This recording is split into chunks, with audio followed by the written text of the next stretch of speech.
waxaana facilitation-ka inoo sameyn doona tababarkan intuu socdo ama dad bixinta tababarkan waxaa inoo bixinaya agaasimaha guud ee wasaaradda dhalinyarada iyo ciyaaraha iyo sidoo kale gudoomiyaha xiriirka oo isaguna inoo sameyn doona qaybta practicalka ah maxamed arintaas waxay muujinaysaa muhiimadda la siinayo tababarkan ay muujinaysaa waayo marka laga hadlayo tababarka macallimiintu observationskii la sameeyay waxaa run noqotay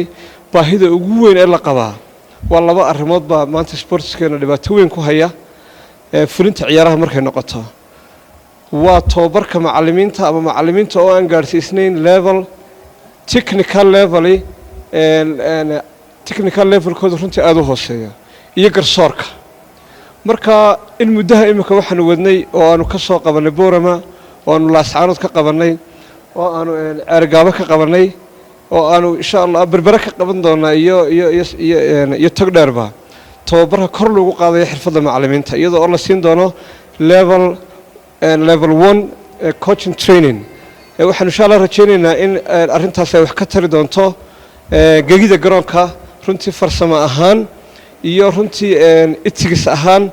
iyo ciyaar wanaag inay kor insha Allah u qaadi doonto aynu aad iyo aad u rajaynaynaa waynu ognahay tababaruhu maanta dunida hal ka taagan yahay tababaruhu isaga ciyaartoy kasta oo wanaagsan maanta ka muhiimsan in kooxda tababaro wanaagsan hesho ayaa keena in ciyaartoy tayo leh soo baxaan marka ciyaaruhu maanta waa industry-gaas runtii cidda wax soo saarkeeda ama wax soo saarkaas yacnihii keeni karta inuu kor u kaco waa macallin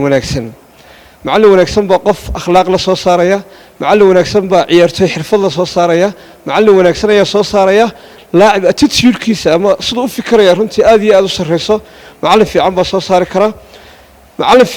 saari kara ciyaartoy motivated ah oo ay ka go'antay garoonka inuu ku badiyo haddii laga badiyana uu hambaliyeeyo macallin wanaagsan baa soo saari kara de macallinka xubno wuxuu soo saaraya mid marka laga badiyo garsooraha feedha marka runtii waxaan aad iyo aad u rajaynayaa in tababarkaasi noqon doonto mid aynu ku apply gareyno shaqadeena day to day insha Allah waxaan rajaynayaa inay ka faa'iideysan doontaan madaxda gobolka degmada runtii aad iyo aad baan ugu mahadcelinayaa waxay u taagan yihiin horumarka dhiirigelinta ciyaartoyga iyo dhalinyaradaba waxaan insha Allah rajaynayaa duqa caasimadda leh dadaalkaaga halka ka sii wad aad iyo aad baad u mahadsantihiin